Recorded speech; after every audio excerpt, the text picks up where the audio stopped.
Assalamualaikum warahmatullahi wabarakatuh. Kami dari kelompok 2 akan mempresentasikan hasil diskusi dari kelompok kami. Materi yang akan kami sampaikan dengan tema permasalahan dan tantangan dalam praktek advokasi. Materi yang pertama akan saya jelaskan sendiri. Permasalahan dalam praktek advokasi. Praktek advokasi atau advokasi kasus adalah kegiatan yang dilakukan oleh pekerja sosial untuk membantu klien agar mampu menjaga sumber atau pelayanan sosial yang telah menjadi haknya.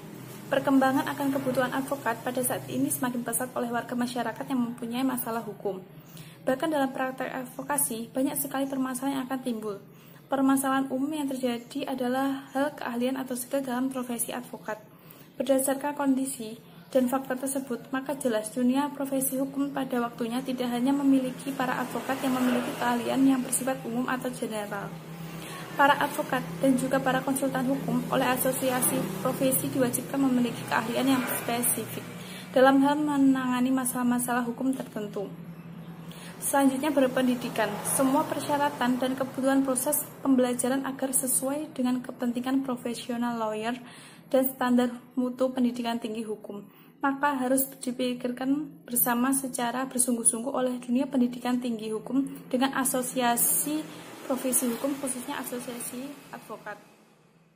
Ada juga masalah yang dihadapi oleh advokat dari klien atau masyarakat umum yang menggunakan jasa bantuan hukum, yang sering ditemui klien yang tidak mau jujur dan terbuka dalam menyampaikan informasi yang berkaitan dengan masalah yang tengah ditangani tersebut, sehingga menyulitkan advokat dalam menentukan sikap dan memberikan solusi terhadap masalah yang akan diselesaikan tersebut.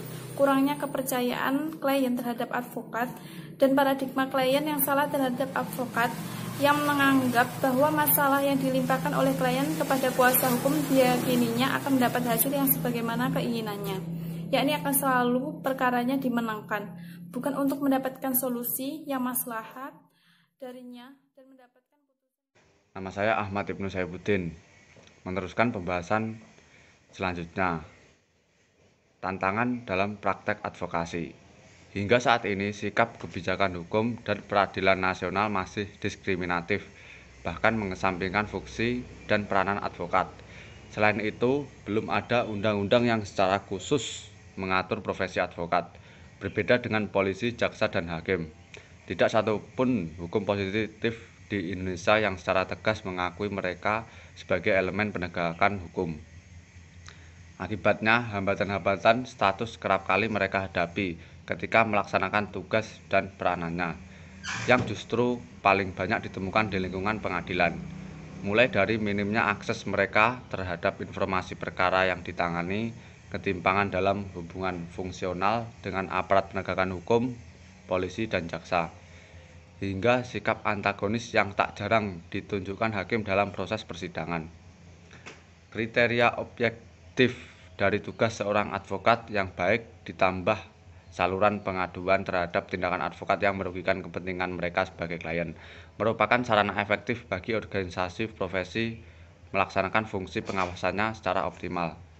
Bagi tindakan tertentu, jalur hukum perdata juga bisa dimanfaatkan untuk meminta pertanggungjawaban dari advokat yang dianggap merugikan, yaitu lewat ketentuan pasal 1365 dan 1366 Kitab Undang-Undang Hukum Perdata.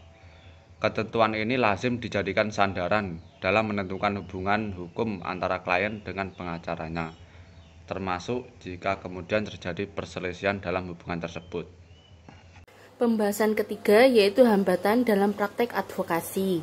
Adapun hambatan-hambatan yang dihadapi oleh advokat dalam memberikan jasa hukum yaitu yang pertama, hambatan internal berdasarkan teori atribusi internal. Hambatan internal adalah hambatan yang berasal dari dalam advokat itu sendiri. Hambatan internal ini seperti masalah SDM, kesehatan, kultural, dan organisasi advokat itu sendiri yang terpecah sehingga mempengaruhi pembelaannya nanti. Yang kedua adalah hambatan eksternal berdasarkan teori atribusi eksternal. Hambatan eksternal kerap ditemukan dalam praktek advokat dalam memberikan jasa hukum dalam perkara tindak pidana korupsi.